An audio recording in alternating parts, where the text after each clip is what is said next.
Dia de histórias dos inscritos, ou seja, aquelas histórias assustadoras que vocês mandam pra gente contar aqui. Oi, eu sou a Cibele e sejam bem-vindos à Terra do Medo. Fala oi, Vitor. Oi, gente, como é que vocês estão? Já comenta aí, já deixa o like logo no começo do vídeo. Amo quando ele faz tudo que eu ia falar e é isso, gente. Deixa o like, confere se tá inscrito. É porque quem é inscrito da Terra do Medo já sabe, gente, já tem que começar o vídeo, ó, com um likezinho já deixado aí, sabe? Um comentário de oi, cheguei, né? Pra ficar certinho. E se você tá chegando agora, pode ouvir a primeira história pra ver se merece a sua inscrição. Aquelas, né? Vamos lá então pra primeira história? A primeira história é do Matheus e chama-se Quaresma. Eu já adorei o nome, gente. Porque Quaresma tem essa coisa de lembrar do sobrenatural, não sei porquê. Nada. Tirei de lá, só pode. Vamos pra história do Matheus. O Matheus mandou assim pra gente. Vou contar uma história que a minha avó conta toda ou quase toda Quaresma. Minha família é muito religiosa e desde sempre respeitou muito esse período, pois acreditam com muita veemência que é um período delicado, porque o véu do mundo real e do mundo espiritual tá bem mais fino. Então, a avó dele tem várias dessas histórias, dessas boas histórias, de coisas que aconteceram nesse período. Vamos então pra história do Matheus. A minha avó conta que quando ela era menina, ela tinha ali por volta dos seus 13, 14 anos, ela e a família dela moravam numa fazenda arrendada. Ou seja, eles moravam lá, trabalhavam nessa fazenda em troca de moradia e também em troca do pagamento em cima do que eles produziam. E o dono dessa fazenda também permitia que eles, eles produzissem certos mantimentos, verduras, legumes, e aí eles venderiam aquilo ali, sabe? Pra conseguir mais uma rendinha. Então, ali no final de cada período de colheita, o meu bisavô, ele juntava as coisinhas que eles tinham plantado, pegava um cavalinho, botava essas coisas na carroça e ia pra praça pra vender essas frutas, essas verduras, esses legumes. Numa dessas vezes que o meu bisavô juntou ali as coisinhas que ele produziu pra ir vender, era Quaresma. Aí ele juntou, botou na carroça e foi pra vila pra vender as verdurinhas dele. E esse foi um dia, assim, de muita frustração pra ele, porque foi um dia longo, cansativo e que acabou não vendendo muita coisa. Ele resolveu juntar ali as coisinhas que ele não tinha vendido, botou na carroça, cobriu com uma lona bem grossa e ele decidiu passar ali numa vendinha pra ele bicar um pouquinho, beber um pouquinho antes de ir. E foi isso que ele fez. Aí ele tava lá naquela vendinha, começou a beber um pouquinho pra esparecer, viu que tava ali começando a anoitecer, pegou as coisinhas dele e resolveu voltar pra fazenda. Era uma época quente, assim, que no final da tarde ficava aquela brisa gostosinha, no máximo isso. Só que o pai da minha avó falou que em um trecho dessa estrada, ele começou a sentir muito frio, e um frio de bater os dentes. Como se não bastasse, nessa parte da estrada, o cavalo do meu bisavô começou a dar solavanco, querer frear ali, ficou muito arredio mesmo, ficou uma coisa louca. E isso já tava irritando o meu bisavô. Aí o meu bisavô tava ali segurando firme o arreio pra ver se o cavalo voltava pra estrada, continuava o caminho. Quando tava subindo o morro, gente, o cavalo teimava, ele não queria continuar de forma nenhuma, mas o meu bisavô continuou firme ali com as ordens dele, mandando o cavalo continuar. E quando ele chegou no topo do morro, ele já conseguia ver a casinha dele, né? Que ele morava lá na fazenda. E aí ele ficou mais tranquilo porque já tava chegando em casa. Só que nesse momento, o cavalo deu uma freada brusca. Ele parou, simplesmente parou e começou a tatear o chão, assim, com um casco. Muito tenso, muito nervoso o cavalo. Foi quando meu bisavô ouviu uma voz muito grossa e muito alta vindo da escuridão. E isso deu um susto nele muito forte. Era um homem alto, forte, ele tinha uma aparência muito animada, ele tava vestindo um terno branco, cartola branca, e assim, impecável. O que era uma coisa muito estranha, porque aquela estrada era de terra, uma terra vermelha, e que quando as pessoas passavam, não adiantava. Subia poeira, subia terra vermelha, e aí sujava o que viesse pela frente. Mas aquele homem não, o terno dele tava impecável, branco. E aí ele tava acenando assim, pedindo carona. Meu bisavô ficou meio cabreiro, mas ele sempre teve um coração muito bom, e ele resolveu dar carona pra esse homem. Ele ajudou esse homem a subir na carroça, e depois ele sentou do lado do meu bisavô. O cavalo voltou a andar, mas ele ainda tava meio relutante, assim. Depois de um tempo, o meu bisavô conseguiu fazer ele andar tranquilamente. E aí, o meu bisavô e esse homem foram conversando, e esse homem falou que ia pro mesmo trajeto que o meu bisavô ia. Ele ia ficar numa fazenda ali perto. Um tempo depois, esse cara mudou de assunto, e ele ficou bem interessado em perguntar sobre a família do meu bisavô ali. E ele ficou mais interessado ainda em perguntar das filhas do meu biso, que no caso eram minha avó e mais 6 meninas. O meu biso, apesar dele ser, assim, bem simpático, ele não tava gostando muito daquele papo, foi mudando de assunto assim porque ele não queria dar muitas informações sobre as filhas dele. Beleza, ficou ali alguns minutos em silêncio e tal, e depois desses minutinhos ali, todo mundo calado, esse homem deu um sorriso pro meu avô, um sorriso bem estranho, e falou que tinha uma proposta pra ele. O meu biso achou esquisito, mas enfim, ele tava ali ouvindo, vamos ver qual é essa proposta aí. Esse homem, então, apontou pra trás na carroça, onde estavam todos os produtos do meu avô, coberto com lona, e ele falou assim, olha, eu compro toda a carga do senhor, que você não vendeu, compro tudo, pago à vista em dobro. Isso se você me conceder a mão de uma das suas filhas, para eu casar com uma das suas filhas. Meu bisavô se assustou bastante com essa proposta e olhou pro cara, e o cara ainda tava lá, olhando pro meu avô. Quando meu bis olhou dentro dos olhos desse homem, ele sentiu um brilho de malícia que fazia o meu avô se arrepiar inteiro. Ele se lembrou da época que eles estavam e aí perguntou pro homem de novo a proposta, porque ele falou que não tinha entendido muito bem. Enquanto o homem repetia a proposta, o meu biso pegou um facão que ele guardava ali na carroça, colocou entre os dentes, simulando ali o formato de uma cruz, e aí ele começou a rezar baixinho, chamando o nome de Jesus. Quando ele se virou de novo pra olhar o homem, ele viu que o homem tinha desaparecido, e a única coisa que tinha ficado era um cheiro muito forte de enxofre. Esse cheiro parece que invadiu o nariz do meu avô de uma forma que ele só queria chegar em casa logo, e ele manteve a faca entre os dentes e foi rezando até chegar em casa, e ele fez até o cavalo correr. Quando ele chegou em casa, ele desceu às pressas da carroça, e a minha bisavó, que já tinha estranhado ali que ele já tava demorando, tava esperando ele na porta. Quando ela viu o facão entre os dentes dele, ela imaginou o que poderia ter acontecido. E ali, fora de casa mesmo, eles fizeram uma oração juntos. Antes de entrar, ele soltou o cavalo ali, né? Tirou da carroça pra guardar ele no barracão. E quando ele descobriu a lona ali pra ver os produtos que ele não tinha conseguido vender, ele teve mais uma surpresa horrível. Os legumes e as verduras que ele tinha trazido de volta da vila estavam todos apodrecidos. Inclusive, tinham alguns que tinham moscas e larvas. Na mesma hora, ele já fez o sinal da cruz de novo, ele jogou todos os produtos dentro de um latão e voltou pra dentro de casa. Quando chegou dentro de casa, ele fez todo mundo se juntar ali, fazer uma oração todo mundo junto, pra fazer aquela coisa ficar longe deles pra sempre. O meu biso jurou até a morte que ele teve um encontro com o demônio em carne viva e que ele queria a alma de uma das suas filhas pra levar pra danação eterna. Fim da primeira história e Deus o livre! Fim, é esse meu comentário. Gente, essa história parece um conto, assim, tá muito bem escrita, parabéns, Matheus. Os fatos são horríveis, porque ninguém quer encontrar com alça de mochila em carne viva, mas a forma que foi escrita a história, gente, ó, um brinco. Eu adorei também. Nossa, muito gostoso de ler, de verdade. Parabéns, Matheus. Agora, que medo, né? Nossa. Eu não sei porquê, quando fala quaresma, eu também fico com medinho. Me dá uma coisa assim também, que parece que o alço de mochila vai vir a qualquer momento. Pois é. Tentar, gente, eu acho que tem a ver com essa coisa da tentação, né?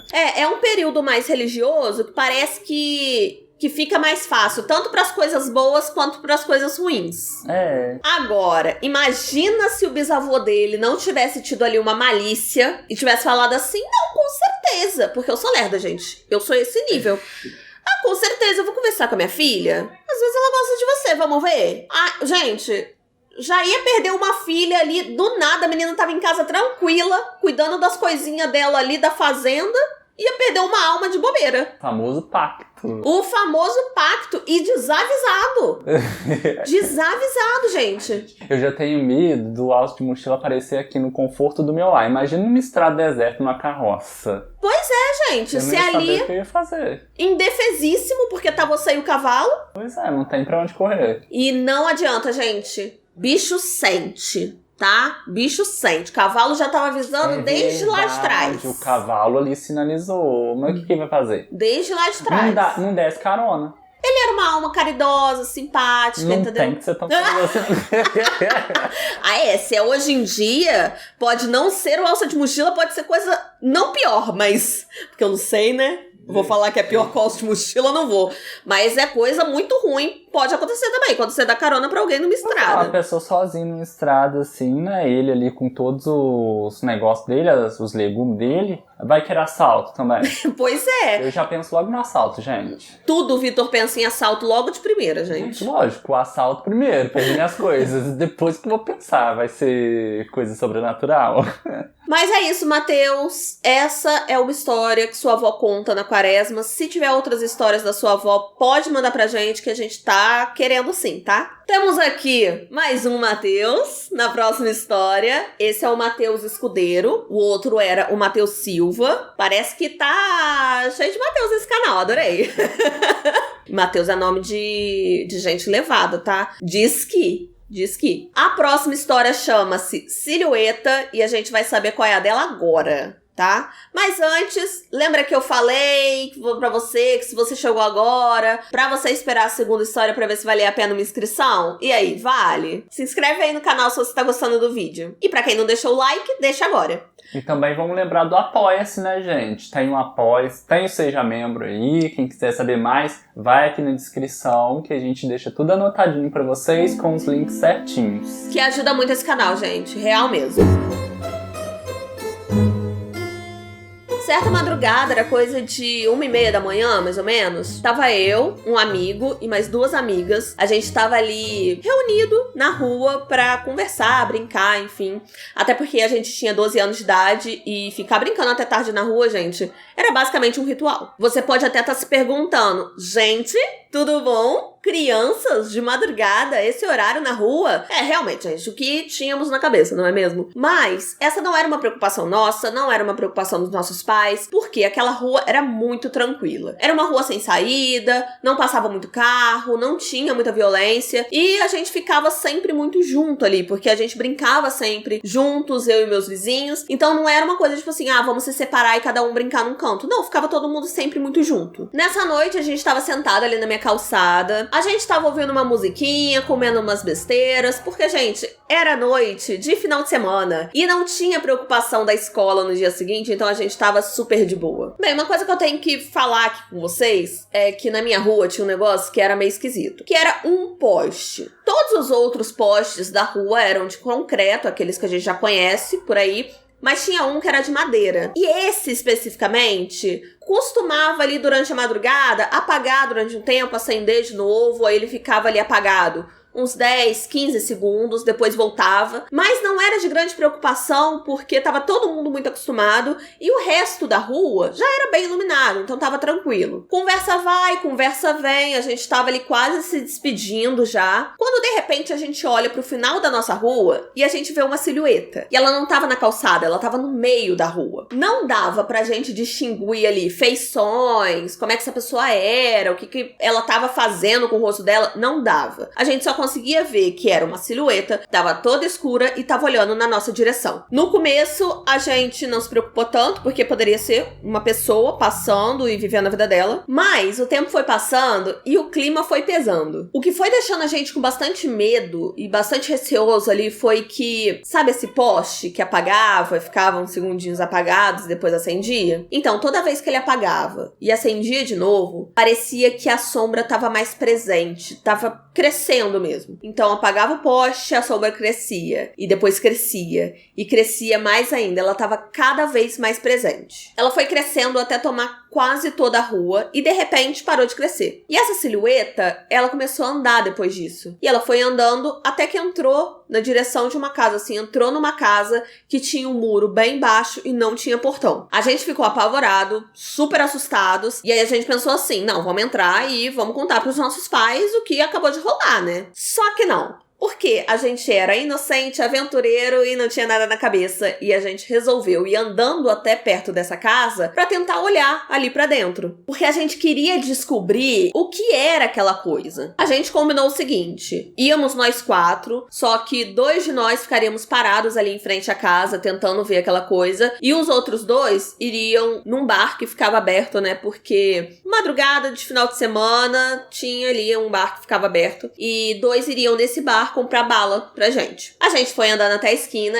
e, como combinado, ficamos eu e minha melhor amiga em frente à casa, enquanto os outros 2, os meninos, foram lá comprar bala. Aconteceu tudo muito rápido. Eu e a minha melhor amiga, a gente tava parada ali em frente à casa. Eu tava olhando diretamente pra dentro da casa, que tava muito pouco iluminada pelo poste que acendia e apagava. E foi aí que aconteceu. Quando eu olhei direito, assim, tentando olhar direitinho a casa, eu vi que tinha alguma coisa no muro. E não era uma, e sim 2 mãos. Tinham 2 mãos no muro, com os dedos abertos e estendidos. Assim que eu pensei em chamar minha melhor amiga pra ela poder olhar também, eu vi que tinha alguma coisa subindo entre as 2 mãos. Era uma cabeça. E essa cabeça foi subindo, subindo, até que ficou ali na altura do nariz. Se é que essa coisa tinha um nariz. A luz do poste piscou e eu fiquei paralisada. Aquela coisa tava olhando pra mim e ela não tinha expressão nenhuma. Não tinha cabelo, não tinha sobrancelha. Era só um rosto escuro, olhando diretamente pra mim. Sem pensar 2 vezes, quando eu consegui realmente me mexer, eu falei pra minha amiga: corre! E foi isso que a gente fez. A gente nem lembrou dos nossos amigos que tinham ido comprar bala. A gente só saiu correndo. Mas logo depois eles também apareceram e vieram correndo, porque eles viram a gente correndo, né? Enfim, pernas pra que te quero. E aí quando a gente chegou na porta da minha casa, eu tava meio nervosa ainda e eu contei pra eles o que eu tinha visto. De primeira, eles pensaram que eu tinha imaginado alguma coisa, enfim, que era coisa da minha cabeça. Só que eles tinham visto essa silhueta também na esquina da rua, crescendo, crescendo, crescendo. Cada um foi pra sua casa ali, a gente decidiu não contar pra outros amigos ou pros nossos pais. O que a gente não sabia é que a gente ia ficar traumatizado por anos. Tanto por a gente ter que passar em frente àquela casa todo santo dia, quanto pelas noites que a gente ficava ali conversando até tarde. E sempre que a gente se reunia, a gente lembrava desse episódio e a gente conversava com todos os detalhes possíveis, tudo que a gente lembrava. E essa coisa acabou marcando a nossa amizade durante anos. Isso nunca mais aconteceu na minha vida e, sinceramente, eu não quero que aconteça novamente. Sendo assim, a primeira e a única experiência pavorosa que eu tive em toda a minha vida. Fim da segunda história.